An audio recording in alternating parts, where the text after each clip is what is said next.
I'm magandang hapon po sa inyong lahat. Ako nga pala si Edmar Lipato ng Navarro de Ortiz, Cavite na nakatira na I'm 17 years old noong March 30, 2012. Bali mag-18 na po ako sa March ngayong March 2014.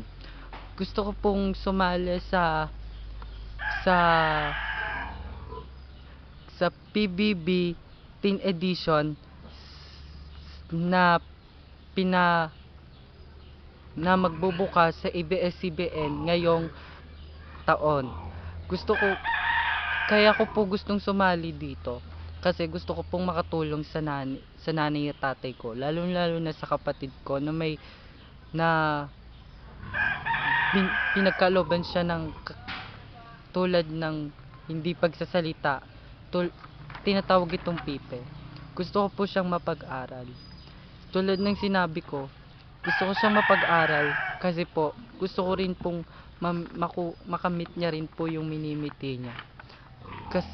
Kasabay ng minimiti ko. Ngayon po, gusto ko pong mag-audition sa PBB Teen dahil alam kong kayang-kaya ko yung mga kagaya ng pinagagawa ng mga napapanood ko sa TV. Gusto ko sanang sumali dito.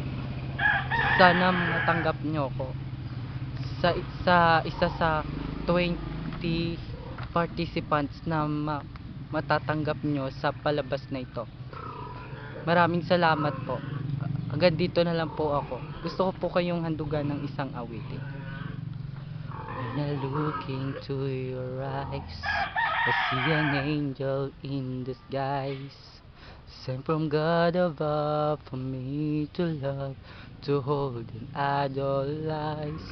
And as I hold your body near, I see this man through the years, and then forever on till life is gone, to keep my love in nears. And now I finally found my way to lead me down the slowly road.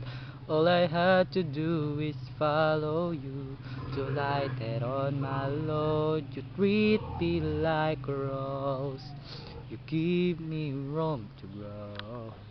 You shone the light of love on me. You give me air so I can breathe. Your open door to close, in the world where anything goes. You give me strength so I stand tall within this battle for just like a rose. Just like a rose. Oh. Ang kinanta ko po ay Just Like a Rose. Maraming salamat po, hanggang dito.